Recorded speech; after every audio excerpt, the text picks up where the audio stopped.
Very, very amazing, I think, for DC, but even for the country, because it's, to me, a very big deal. I'd like to thank NFL Commissioner Roger Goodell, Washington Commanders owner Josh Harris, and Washington, D.C. Mayor Muriel Bowser, Secretary Scott Turner, Secretary Doug Burgum, and I see Howard Lutnick is here too, Commerce, and some others that if I could see past the press, I'd name you, but I can't. I'm pleased to reveal that the 2027 NFL Draft, that's a big thing, will be held right here in our nation's capital, Washington, D.C., on the National Mall, and you get a little glimpse of it.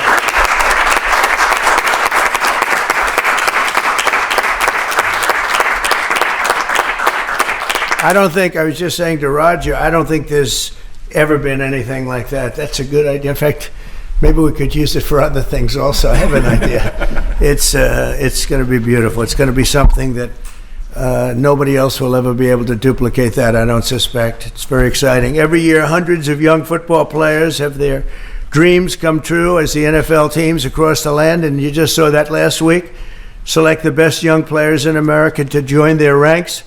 Hundreds of thousands of football fans will travel all across our country to cheer them on in person. We expect, would you say, more than 100,000 people, I think.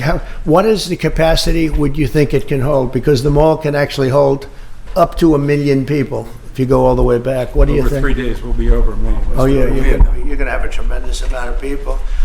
Boosting local businesses and bringing jobs and tourism to the heart of our capital. The draft is a celebration of one of our country's most cherished cultural institutions and the annual highlights for football fans everywhere. Everyone in the world is going to be watching. We look forward to welcoming people from across the nation, from all over the world. Last month, the Washington Commanders and the D.C. government also announced a major deal to build a brand new 65,000-seat football arena at the site of the RFK Stadium in eastern Capitol Hill, and I don't think there's a better site anywhere in the world than that site. Incredibly exciting. You know, he's a friend of mine. He's a very successful guy. There's a reason for it. It's amazing. It sat there for years, and people were talking about stadiums in 25 different sites. I said, they're not talking about the best site. That's the best site there is. Bringing professional football back into the district from Maryland. And not only are these announcements great for the NFL, but they also advance the mission of making Washington, D.C. safe and clean and beautiful. And we're working very closely with the mayor, as you know, and we've made a lot of improvements in the last few months, and it's getting to look really strong. Crime is way down, and there's a good relationship we have going with Muriel. So I want to thank you very much. And would you like to say a few words? Thank you, Mr. President. The mayor, please. Thank you. Thank you. Well, greetings. I'm Muriel Bowser. I'm the mayor of the best city in the world and also the sports capital. And we are delighted to be here with the Washington Commanders, the NFL, and the president to talk about this very exciting announcement for Washington, D.C. We believe in investing in sports because they have helped us transform neighborhoods, and the NFL bringing this event to the nation's capital will help us fill hotel rooms, our restaurants, and Americans from all 50 states will come to their nation's capital and enjoy our beautiful city and museum. So we're just delighted to be here, and we want to thank everybody for all the hard work to get here. Thanks, Muriel. Thank you.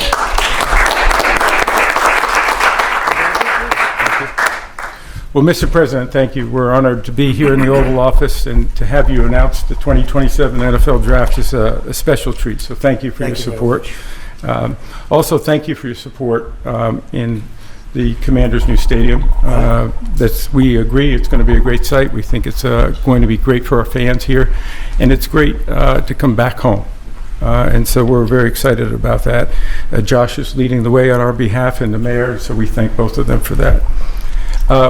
We also want to thank you because in the first term you helped us get a Canadian trade deal, which we want to make sure we note again and make sure you know. Canada does not like me too much. They gave a great American company a lot of money that you deserved, frankly. So Well, thank you. The draft has really become one of the great entertainment and sports events. Just a week ago in Green Bay, we had over 600,000 people attend. The year before in Detroit, we had close to 800,000. As the president remarked, we believe we'll be well over 1 million when we come here to DC in 2027. So we not only believe it's a great site, we believe it's consistent with what the president said, which is investing in our communities, investing specifically here in the nation's capital, one that I grew up here in Washington, D.C., and is particularly important. We think we can have a tremendous impact on this community, and it will not just be an event, it will be something that will show the world how far the nation's capital has come and where it's going. So we're very excited about that. And we thank everybody here. We thank you for your support. We know it's going to be a great event. Mr. President, we thank you again. thank you very much. You're welcome. Good luck with it. Mr. President, thank you very much. We wouldn't be here without you. Thank you for your leadership in terms of the stadium, and now, what a great day for Washington. I mean, to host the NFL draft in 2027 on the Mall. I believe we'll get over 1 million people, and it's going to be an amazing day, and it'll showcase what Washington's all about, but it'll also showcase what our country's all about. Washington is the gateway city to our country, and it'll be an amazing day, and we can't wait to get started. And I couldn't have done it without my partners, Roger Goodell, thank you, and Mayor Muriel Bowser. And we're ready to get to work, and I can't imagine RFK coming back. I grew up here. DC used to stop and on Sundays, and everyone would be inside watching football, or everyone would be glued at the stadium. And so we want to bring that back. And football really is as essential to the culture of America. We all love it. We all watch it, and it brings people together. And so what a great way to celebrate the United States of America, the NFL, and the Washington Commanders. And President Trump, we leave on your desk a Trump jersey. You are the ultimate commander, so it is a Commander's jersey. There's no bird on it, but we appreciate you, and thank you for everything you've done, and look forward to the future. Thank you very much. Thank you. And I have to say that Josh had a very good draft a short while ago. You have a very good quarterback. We do. A great quarterback, I think. Very Great. excited about Jaden. Any questions, please, about the stadium or any of it? Yeah, please. Yes. Thank you very much. Yes, thank you so much. About the draft, and I would like to upcome an event that it was already mentioned here, the World Cup. Although United States, the passion here is football. For the World Cup next year, how do you envision, Mr. President, this event here in the United Well, it'll be States? fantastic. I worked very hard to get the World Cup. It was, in fact, I think I have the trophy right here, right behind you. Don't have a picture taken with Roger and that trophy, by the way. But no, they brought it in. Johnny, who's a good guy, but he brought that in. That's the actual trophy. It's interesting that you asked that. And it's made at Tiffany's, and they're leaving it here until just before the actual World Cup. Then it goes to the champion. But that's very exciting. We have the Olympics. So we have both of them. I worked very hard in getting both, and I said, I'm not going to be able to be there as president. And then a strange thing happened, and it turned out I became president not for the term that I was supposed to be. I became president while we have the Olympics and the World Cup, and we have something that maybe surpasses everything, the 250th anniversary of our country. So that's going to be great. That's going to be a very big event, a year-long event. So thank you for the question. Very nice question. Yeah, please. Yes. So you've often said you want US to be bigger, better, and stronger. Currently, Russia is the biggest country in the world by landmass, followed by Canada and then China. So when you say that you want to annex Canada, is it so that it would be the biggest country? No, in the I world? never even thought of it that way, although I am a real estate developer. I've never heard that question. Yeah, please, go ahead. Mr. President, will you have to hire more security and police in order to accommodate the million people coming in for the NFL draft? I think that there'll be something, and I know Roger will work it out, and Josh and all of us will work it out. It's such an honor to have that. I think it'll be great for everybody, great for our country. It'll be something very special. There's no scene like it. There's no site like it.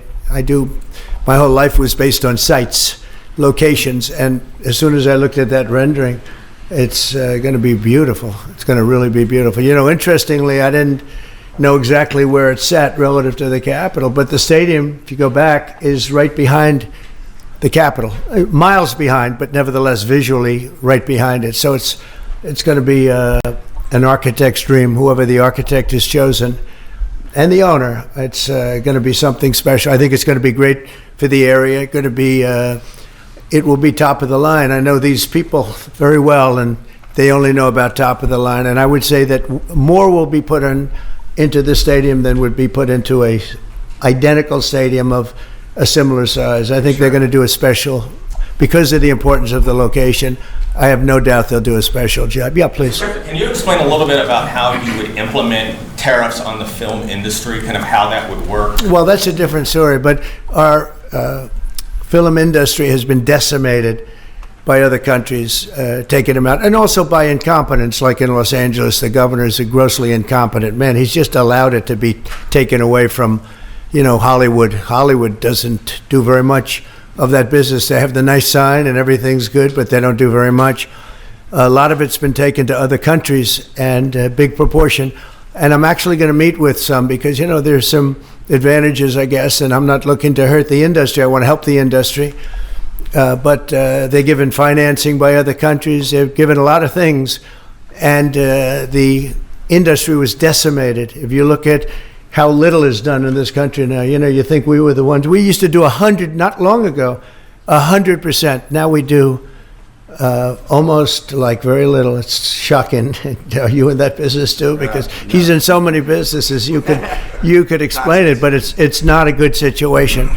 So we're going to meet with the industry. I want to make sure they're happy with it, because we're all about jobs. That's all what it's very important. It's a big industry, but it's an industry now that's, it's really left, it's abandoned the USA where it started. And we'll get it back. Yeah, please. Thanks, Mr. President. First, I just want to thank you for letting us in here. I'm with Zero Hedge in the last administration. Oh, yeah. And us on social media, so we're really grateful to be in the White House. And this is not exactly sports related, but I've been dying to ask you this question for a long time, which is that 2.5 years ago, the Nord Stream pipeline blew up. Yeah. And despite what people like John Brennan and all the hawks said, you were one person who said Russia probably did not blow up its own pipeline. Yeah, if you can believe, they said Russia blew it up, yeah. And so I'm wondering, now that you're president, if you would consider launching a formal investigation into what happened there and who actually did blow it up. Well, probably if I asked certain people, I'd be able to tell you without having to waste a lot of money on an investigation. But I think a lot of people know who blew it up. But I was the one that blew it up originally because I wouldn't let it be built. And then when Biden got in, he allowed it to be built. And it's very interesting. But I think Russia, with the price of oil right now, oil's gone down, I think we're in a good position to settle. They want to settle. Ukraine wants to settle. If I weren't president, nobody would be settling. They're losing 5,000 people a day. Think of it. Here we talk about football. They're losing 5,000 people on average a week.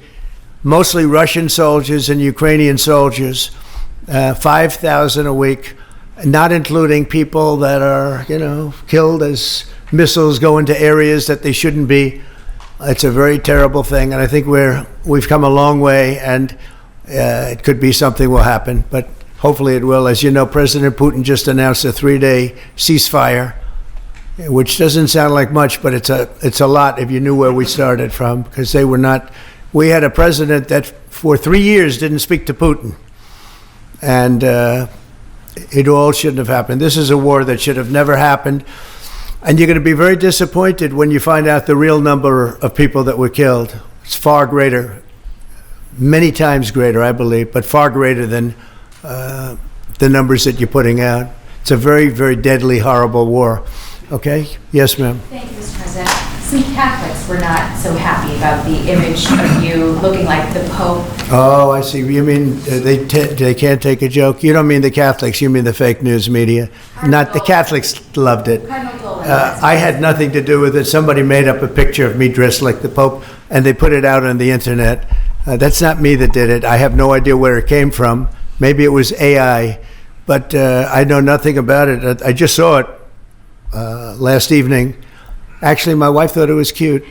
She said, "Isn't that nice?" Actually, I would not be able to be married, though. That would be a lot. I'd have to the best of my knowledge, popes aren't big on getting married, are they? Not that we know of. No.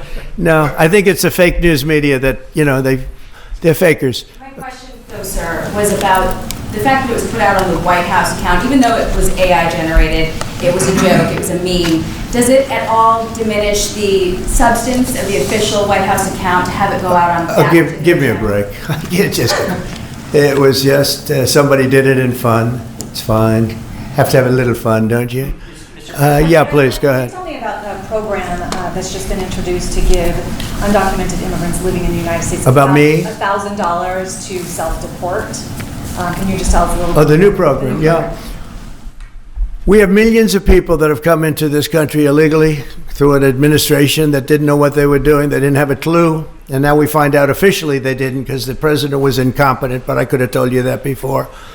And they've allowed millions and millions of people to pour in. Murderers, drug dealers, the biggest drug dealers in the world, actually, terrorists come in, emptied prisons from many countries, not just South America, all over the world. They emptied their prisons into our beautiful USA.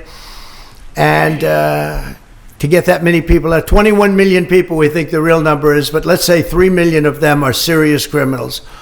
11,888 murderers, many of whom murdered more than one person. It's hard to believe we have to even talk about this when we're talking about something so beautiful, but it's something we have to talk about having to do with the country because it's very important. So they came in by the millions illegally into our country. They just flowed in through an open border policy that was insane.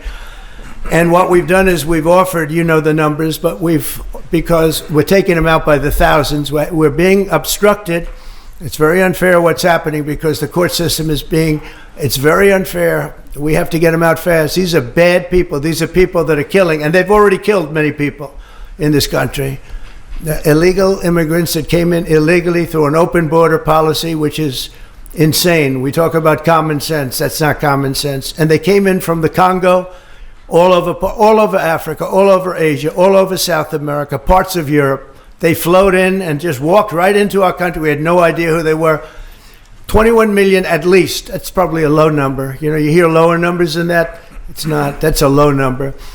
But many are really serious criminals and terrorists and people from jails. They emptied out jails. Venezuela, their crime is down 72% because they took all the criminals off the streets and the gangs and they dumped them into our country. So we're getting them out. It's a very difficult thing with the courts because the courts have all of a sudden, out of nowhere, they said, maybe you have to have trials. We're going to have 5 million trials. Doesn't work. You wouldn't have a country left. But hopefully the Supreme Court will save it. But what they've done is a very, very serious thing. Past presidents took out hundreds of thousands of people when needed. You look at Eisenhower, you look at many of them, and they took people out and they didn't go through any of this. But what we thought we'd do is a self-deport, where we're going to pay each one a certain amount of money, and we're going to get them a beautiful flight back to where they came from, and they have a period of time. And if they make it, we're going to work with them so that maybe someday, with a little work, they can come back in if they're good people, if they're the kind of people that we want in our company, industrious people that could love our country. And if they're not, they won't. But it will give them a path to becoming, to coming back into the country. If they miss that limit, they're going to be taken out of our country. And they will never get a path to come back in. And it'll be a much tougher process. And it's called self-deportation. And by doing that, you're talking about so many millions of people. By doing that, we've taken out thousands of terrorists, drug lords. What we've done is amazing, and I'm sure Tom Homan and Christy Noem have done an incredible job. They really have done an incredible job, but it's a hard job. So we're going to have a self-deportation where they deport themselves out of our country, and we'll work with them, and we're going to try, and if we think they're good, they have, the people we want in our country, they're going to come back into our country. We'll give them a little easier route. But if they don't work, and if we take them out after the date, then they're never coming back, and that's the least of the problems that they're going to have. Yeah, please. What's your expectation for your meeting with the Canadian Prime Minister tomorrow? I don't know. He's coming to see me. I'm not sure what he wants to see me about, but I guess he wants to make a deal. Everybody does. They all want to make a deal because we have something that they all want. We have something that they all want. China wants to make a deal very badly. You see what's happening to China. China's being decimated, and I don't want that to happen. But they have to make a fair deal. We were losing hundreds of billions of dollars a year. We were losing think of it, on our trade policies with Biden. We're losing $5 billion a day.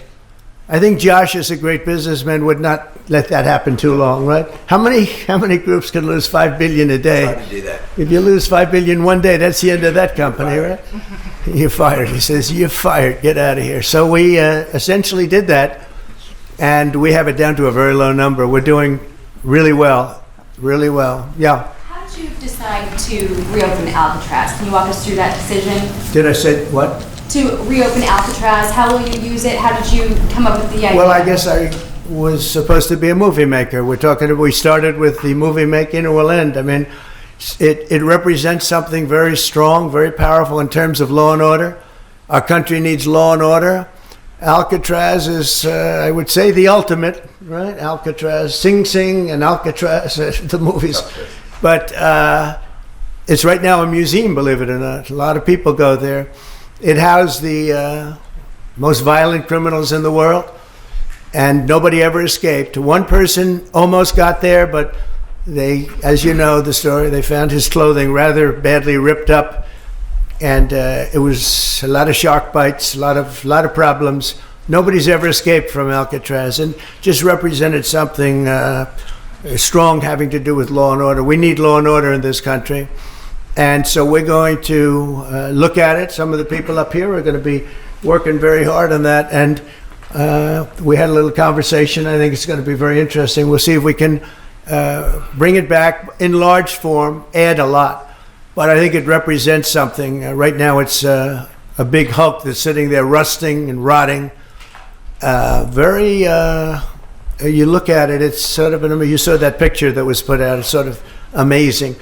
But it sort of represents something that's both horrible and beautiful and strong and miserable, weak.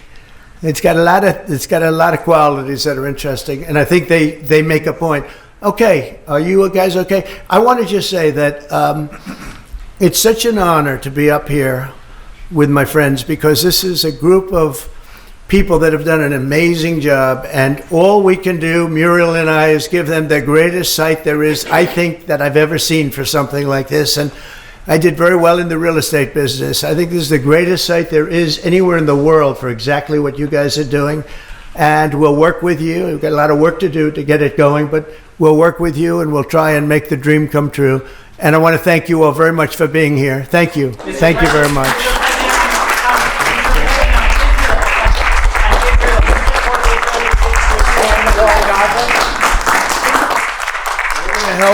We're going to help the people of Gaza get some food. People are starving, and we're going to help them get some food.